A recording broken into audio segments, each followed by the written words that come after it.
नमस्कार. शिवाजी सावंत यांची छावा ही कादंबरी जेव्हा आपण वाचतो तेव्हा एक प्रश्न मनात घर करून राहतो. आपण छत्रपती संभाजी महाराजांना एक महान पराक्रमी योद्धे म्हणून ओळखतो, पण छावा आपल्याला त्या योद्ध्याच्या आत दडलेला एक माणूस दाखवते. एक संवेदनशील माणूस, एक विद्वान आणि अनेकदा एकाकी असलेला राजा.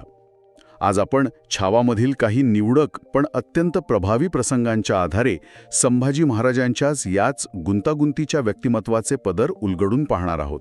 तुम्ही अगदी योग्य मुद्दा मांडला आहे. ही चर्चा केवळ ऐतिहासिक घटनांची उजळणी नाहीये, तर एका महानायकाच्या आत चाललेल्या वैयक्तिक आणि भावनिक संघर्षाला समजून घेण्याचा हा एक प्रयत्न आहे. छावा आपल्याला तोच चष्मा देते ज्यातून आपण केवळ राजा संभाजी नाही तर माणूस म्हणून शंभूराजे कसे होते हे पाहू शकतो.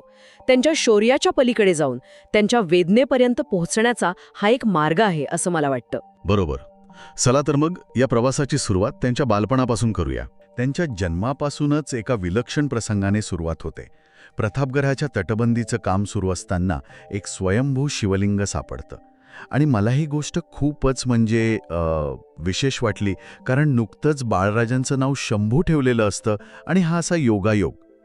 त्यावेळी तिथल्या प्रत्येकाला हा एक दैवी संकेत वाटला असेल, नाही का? अगदी. यातनं त्यांच्या जन्माभोवती एक सकारात्मक वलय कसं होतं हे दिसतं. पण खरी जडणघडण झाली ती जिजाऊंच्या मार्गदर्शनाखाली. ते लहानपणापासूनच कमालीचे जिज्ञासू होते. अफजल खानाच्या भेटीच्या वेळी त्यांनी जिजाऊंना विचारलेला एक प्रश्न खूप बोलका आहे. कोणता प्रश्न?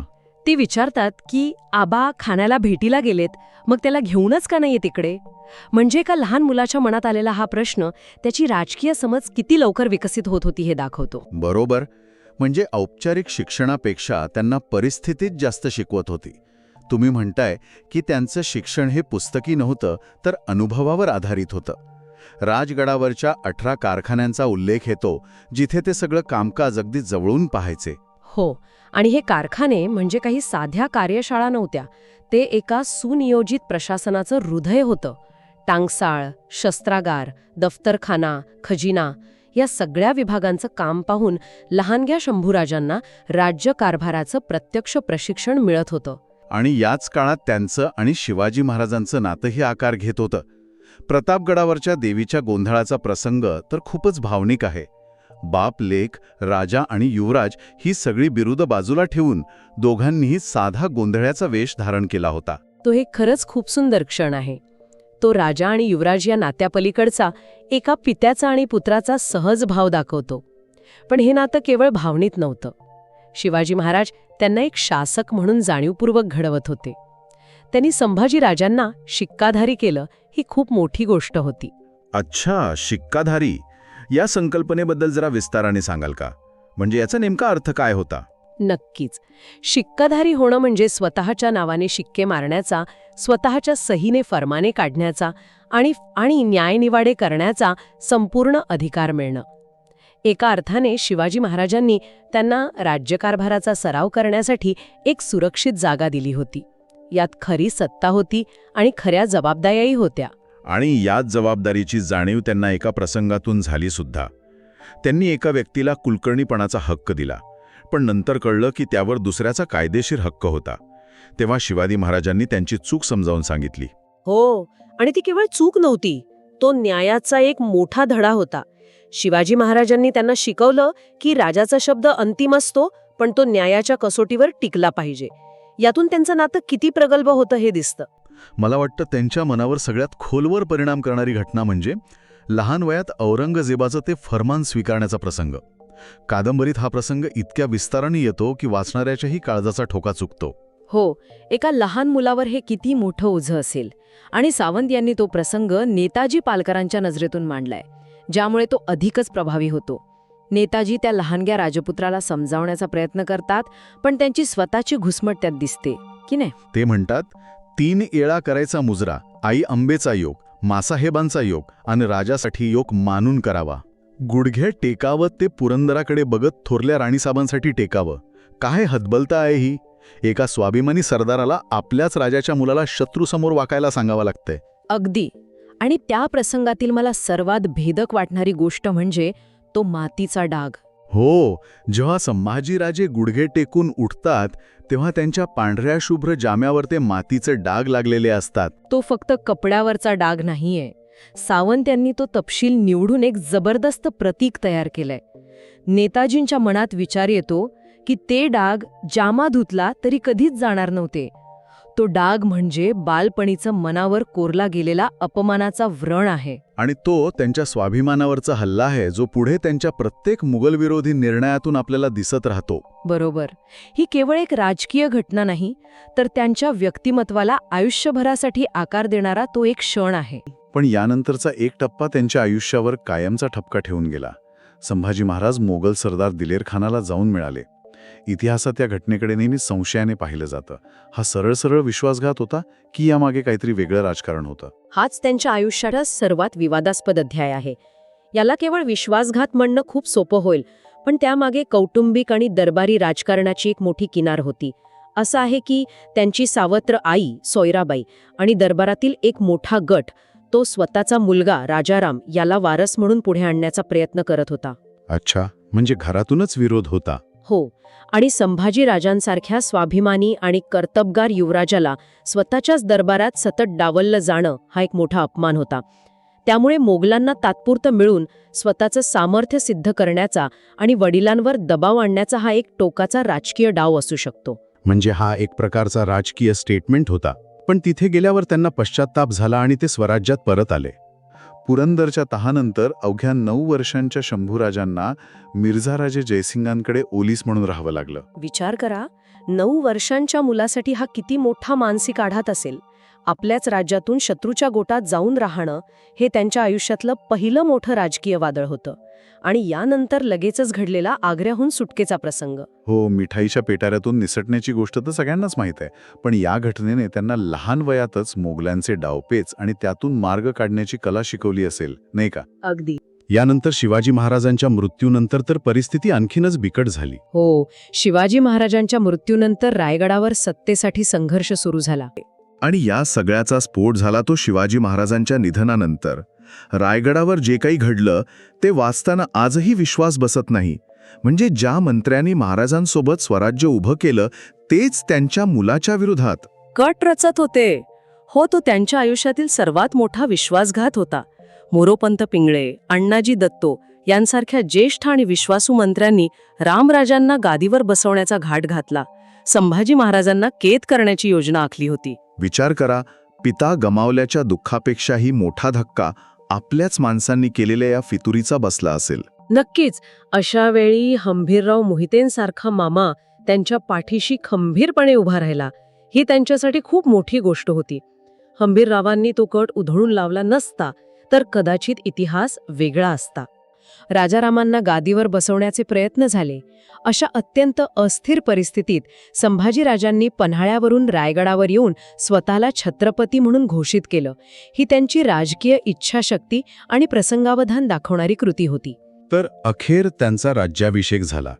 पण त्यांनी जो मुकुट धारण केला तो काट्यांचा होता असं म्हणावं लागेल. राजा म्हणून त्यांची 9 वर्षांची कारकीर्द नेमकी कशी होती? कारण अनेकदा त्यांच्या बालपण आणि मृत्यूवरच जास्त बोललं जातं. हा खूप महत्वाचा मुद्दा आहे. त्यांची 9 वर्षांची कारकीर्द म्हणजे एक अखंड युद्ध होतं. खुद्द औरंगजेब लाखो सैन्यासह दक्षिणेत उतरला होता. एकाच वेळी या महासत्तेशी लढताना दुसरीकडे ते गोव्याच्या पोर्तुगीजांवर आरमारी हल्ले करत होते, जंजिऱ्याच्या सिद्धीला रोखून धरत होते आणि अंतर्गत बंडही मोडून काढत होते. म्हणजे ही एक प्रकारची 360 डिग्री लढाई होती. एकाच वेळी 4ही दिशांना शत्रू. अगदी बरोबर. हे एक स्ट्रॅटेजिक नाईटमेअर होतं. अशा परिस्थितीत मराठा साम्राज्य काही महिन्यात कोसळलं नाही, हेच त्यांच्या लष्करी कौशल्याचं आणि प्रशासकीय क्षमतेचं सर्वात मोठं यश आहे. एका बाजूला हे इतकं क्रूर राजकारण आणि दुसऱ्या बाजूला छावा आपल्याला संभाजी महाराजांचं एक पूर्णपणे वेगळं रूप दाखवते. ते म्हणजे एका विद्वान आणि रसिक राजाचं. कवी भूषण यांच्यासोबतचा तो प्रसंग मला खूप आवडतो. आणि तो प्रसंग त्यांच्या व्यक्तिमत्वाची खोली दाखवण्यासाठीच अत्यंत महत्वाचा आहे. देशाचा मोठा कवी कवी भूषण जेव्हा त्यांना भेटायला येतो तेव्हा संभाजी महाराज त्याच्याशी नायिका भेद या काव्यशास्त्रातील अत्यंत क्लिष्ट संकल्पनेवर चर्चा करतात. यातून काय दिसतं तर हा राजा केवळ तलवार चालवण्यातच निपुण नाही, तर तो साहित्याचा, कलेचा तितकाच मोठा जाणकार आहे. अविश्वसनीय आहे हे. एक राजा दुसऱ्या कवीला म्हणतो की कविराज, तुमचा एक एक बोल ओंजळीनं मोती उधळावेत असं आहे. आम्ही खुश निहाळ झालो. एका कलाकाराचा इतका मोठा सन्मान करणं हे त्यांच्यातील गुणग्राहकतेचं आणि संवेदनशील मनाचं दर्शन घडवतं. हो, आणि हाच त्यांच्या व्यक्तिमत्वाचा गाभा आहे. त्यांचा संघर्ष केवळ रणांगणामध्ये नव्हता, तर स्वतःच्या आतही होता. एकाच वेळी राजकारणातील कठोरता आणि साहित्यातील रसिकता सांभाळणं हेच त्यांच्या व्यक्तिमत्वाचं वैशिष्ट्य आहे. छावा आपल्याला हेच दाखवते की ते फक्त योद्धे नव्हते. ते एक संपूर्ण बहुआयामी व्यक्तिमत्व होते. छत्रपती झाल्यावर तर त्यांच्या समोरील आव्हानं आणखी वाढली. जणू काही संपूर्ण हिंदुस्थान त्यांच्यावर चाल करून आला होता. हो, एकाच वेळी जंजिऱ्याचा सिद्धी, गोव्याचे पोर्तुगीज आणि सगळ्यात मोठा शत्रू औरंगजेब स्वतः प्रचंड सैन्य घेऊन दक्षिणेत उतरला होता. या सगळ्या आघाड्यावर ते अक्षरशः एकटे लढत होते. आणि या लढाईत त्यांचं लष्करी कौशल्य आणि धाडस पदोपदी दिसतं. जंजिऱ्याच्या सिद्धीला समुद्रातच रोखण्यासाठी त्यांनी केलेला खाडी बुजवण्याचा प्रयत्न घ्या.